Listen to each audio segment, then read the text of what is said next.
The ocean covers 70% of the Earth's surface, but only 25% of its seafloor has been mapped with modern technology. As a result, scientists estimate there are millions of species in the ocean, but only a fraction of them have been discovered. In which case, could sea monsters exist? Let's take a deep dive on things visible and invisible.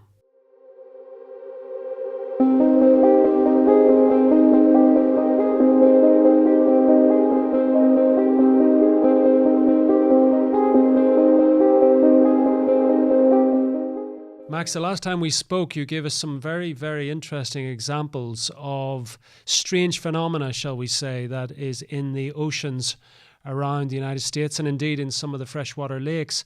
There's a lot of skepticism about this subject, and you will have come across this, no doubt, in your researches. What do you say to people who say, well, look, there may be anomalies, there may be freaks of nature out there, but nobody's really coming up with a new species in the oceans? Well, there are some new species that pop up. Recently, a new species of killer whale was discovered, which does look substantially different from other orcas. Of course, it tends to roam in areas where there aren't a lot of people. So there is that aspect of it.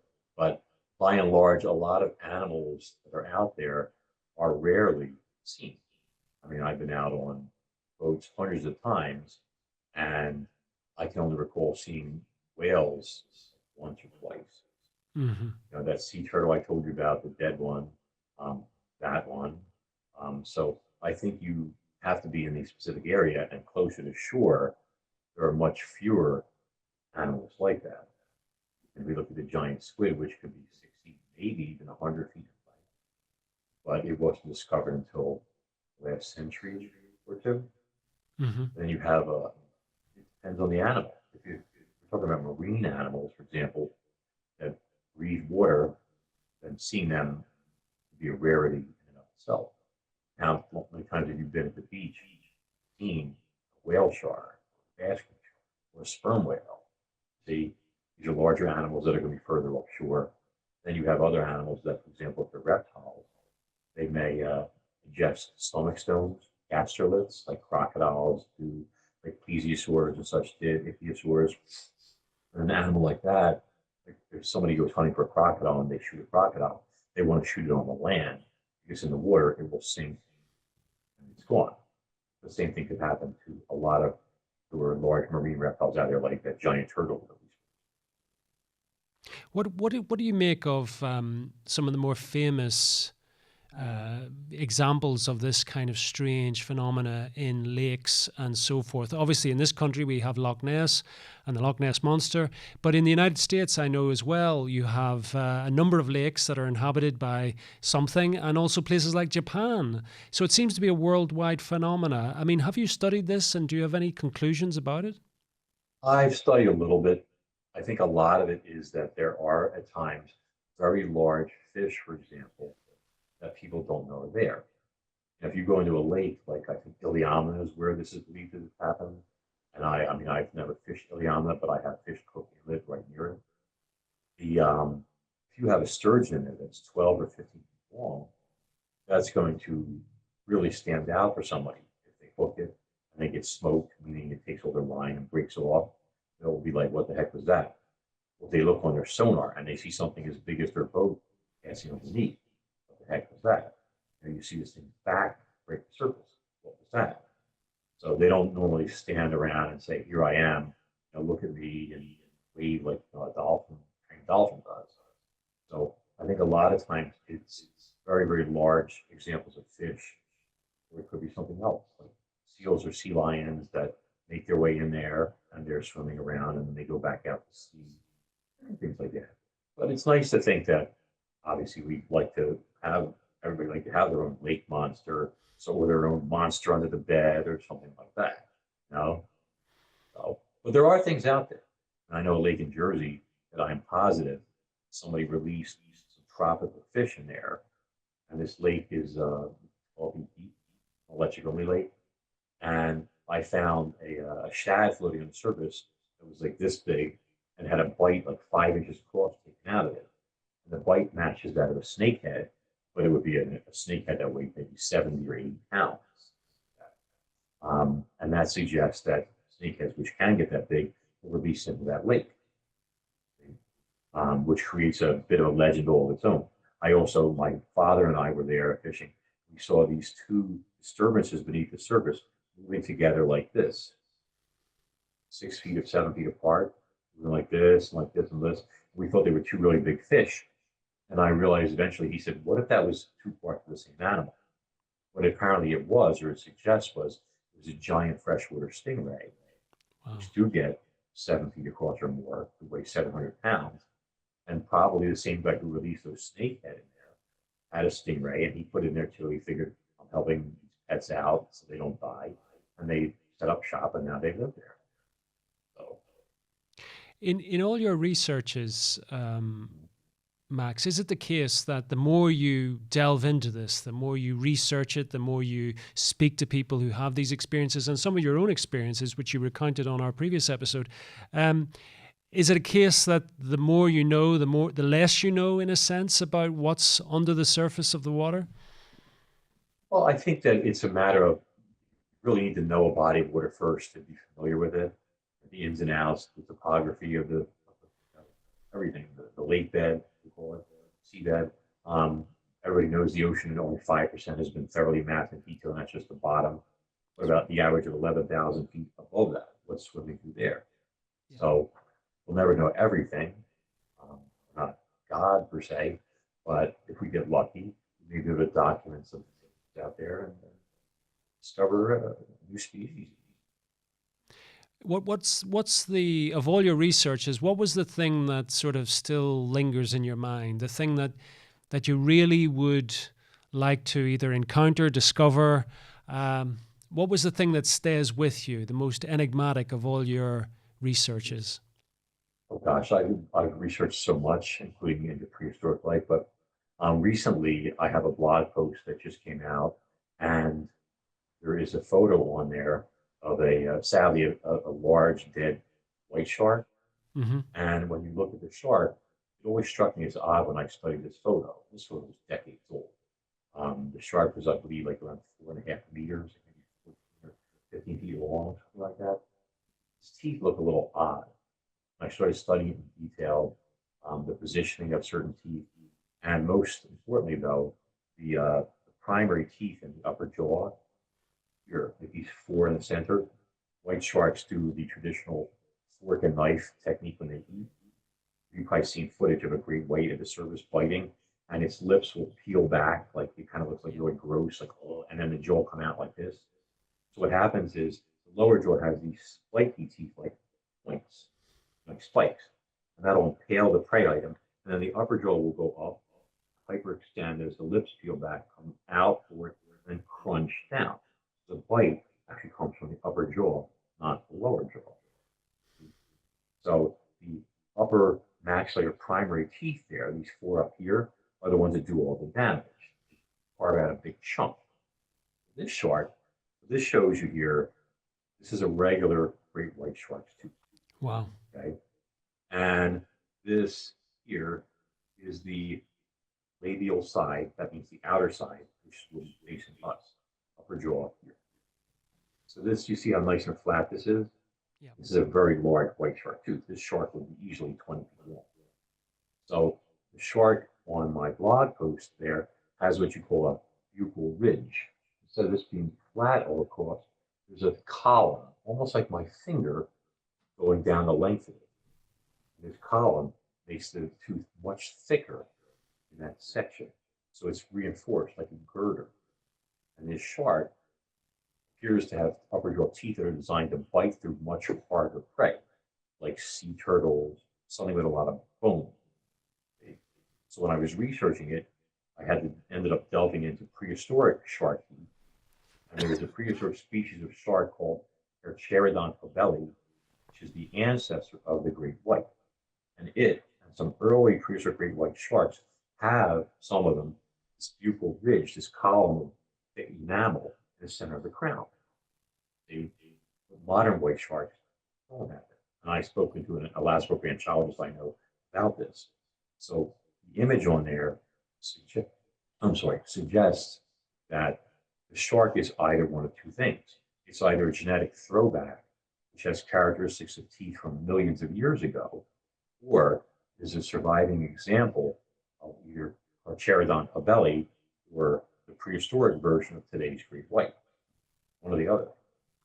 And what have you come to any definitive conclusion on that yet, Max? Well, since I don't have the actual animal, Sure. I'm trying to get my hands on teeth. I mean, I have fossil teeth that match that description, and there are some out there, but the photo is very compelling. So when people go on cronusrising.com, most recent blog post will show you this, and it's very strong evidence. I mean, it's not as strong as having the tooth in your hand or the jaws, but the positioning of the teeth. There's a white sharks are notorious for having, like, if you ever look at their jaws, the first and second tooth from center going out either side are large, and then the third tooth has what's called a stricture, where the jaw goes like this, and then it kind of turns, where you have a narrower point. It's out, it's like a broad head, like a tiger or a bull shark. That stricture means that that third tooth is smaller.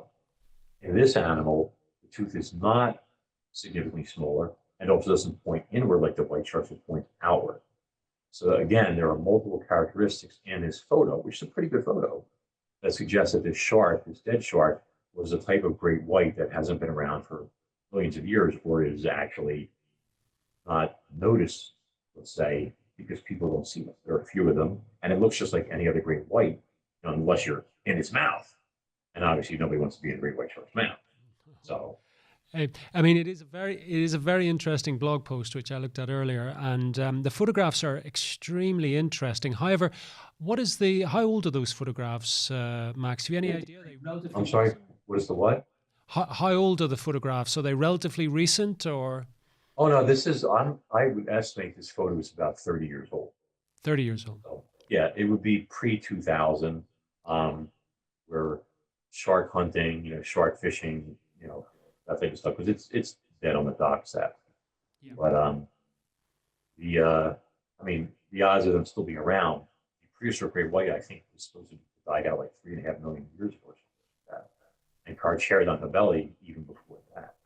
So it's got to be. I mean, all these teeth have the same buccal ridge, that column of extra crown, strengthening the tooth. It's got to be there for a reason. And I explore a lot of that, of course, in a blog post, including a prey item that this prehistoric white shark might have preyed upon in the same area that had heavy bones. And it would suggest that the animal, to bite through all those bones, it needed teeth that weren't just thin like this from the side. Mm-hmm. The white shark's teeth are like steak knives. See? Mm. But if you took this and you added a thick layer like this, then you becomes more like a bladed chisel. And it would have the strength to break through heavy bone without breaking or coming out of the shark's mouth, which would not benefit the shark. Absolutely fascinating. What strikes me, though, Max, is that we're talking about these strange phenomena, strange anomalies. I would have thought that scientists would have been all over it. Do you know what I mean? That they would have been looking at those photographs the way you've looked at them and said, we need to investigate this. This looks like something that's a throwback to prehistoric times. Mm-hmm. Well, I think what happened in the situation is, first, it's a matter of getting something mainstream. You have to really have like I guess if my guys do like a press release on it, that would probably get more interest in it out there. But we don't always get to do things that we want and make them all become mainstream in terms of the media. Sort of thing. I think that some scientists also have a tendency more like the not invented here, the NIH syndrome, where if a layman, I mean, I'm what you call an avocational paleontologist, so I might have a lot of amazing fossils and done a lot of research and even wrote a great paper, scientific paper on how plesiosaurs swam. I'm not in that. How can I say this? Like it's not my full-time gig. Yeah. And so sometimes when you're looked at as a layman, maybe they don't take people as seriously. Yeah. The images are very compelling. All the evidence that I laid out for it is done scientifically. It's all supported. All the data is there. Do you think, though, that within the scientific community, I'm talking about academia essentially, that there's a kind of resistance or a reluctance to maybe look into some of these phenomena? Well, I think that there's a standardized saying they have like extraordinary claims require extraordinary proof. Yeah. See? So for everybody out in, for like mom and pop or Joe Public out there, they'll see this and look at the evidence. They'll say, "Wow, that's very compelling." And I know I've heard it already on social media and stuff that people think, you know what, that sounds like logical, and there's the photo and there's the evidence, that type of stuff. But for somebody in the scientific community to stick their neck out, they're very unwilling to do that. See, you have to literally show them either the dead shark or the alive one or the jaws or something like that. And then they say, well, it could be a pathology. No, which wouldn't make sense because sharks replace their teeth constantly, like a conveyor belt. So if all the teeth are like that, a pathology implies an injury, damage, that type of thing. It can't be. Why would all of them have the same perfect pathology? Absolutely. It's very compelling, exciting stuff. We may actually have a prehistoric white shark swimming around up there. It's incredible. But everything you've talked about in our 2 interviews, Max, it really makes me wonder what's out there. I mean, I'm going to walk past the Thames River tonight, and I'll be wondering what's swimming around in that tonight. But unfortunately, we've come to the end of this. Now, I know you write a lot of fiction as well. I mean, that's what you mainly write at the moment, Max. Is this all to do with this subject matter, or what is the area of interest for your fiction? Well, the Cronus Rising series, Monstrous Marine Mysteries, is, as you said, it's an investigation into real sight, exploring what could be out there and showing everybody actual scientific evidence that supports them. The Cronus Rising series is what you call sci-fi thrillers / horror, and this explores the possibility of enormous prehistoric marine reptiles, apex predators, being alive in the present and suddenly interacting in our ecosystems. What would happen when man comes in conflict with an animal or animals that are used to being the greatest predator that ever lived? Who wins, who loses, and what kind of adventures do we experience along the way? Yeah, It's interesting. a very popular series. I'm very happy with the feedback, everybody's devotion to the characters, to the series, of the world that I created. And there's actually free downloads on the site, so people can go on there and download a chapter, and then they get to experience it themselves to make sure it's their cup. Do you think there'll be another volume to do with sea monsters? Oh, sure. I just need to have the, what's that precious thing called, this in such quantities of time. Yes. Yes, it's in short supply, I'm afraid, Max, these days. Especially as you get older, it gets even shorter in supply. For now, at least, though, Max, thank you so much for coming on Things Visible and Invisible. I hope you'll come back and see us again at some point. Sean, it would be my pleasure. I very much look forward to it. Thank you for joining us on another episode of Things Visible and Invisible. We're dedicated to uncovering phenomena that challenge our understanding of reality. From ancient enigmas and paranormal encounters to scientific anomalies and forgotten histories. If you enjoyed this journey into the mysterious and unexplained, please consider subscribing to our channel and hitting the notification bell to stay updated on future explorations. Have a personal experience or story that aligns with our investigations? We'd love to hear from you. Visit our website at tvi.show and reach out through our contact form. While we can't feature every submission, we review them all, and your story might be featured in an upcoming episode. To support our continued investigations, please consider becoming a Patreon supporter or channel member.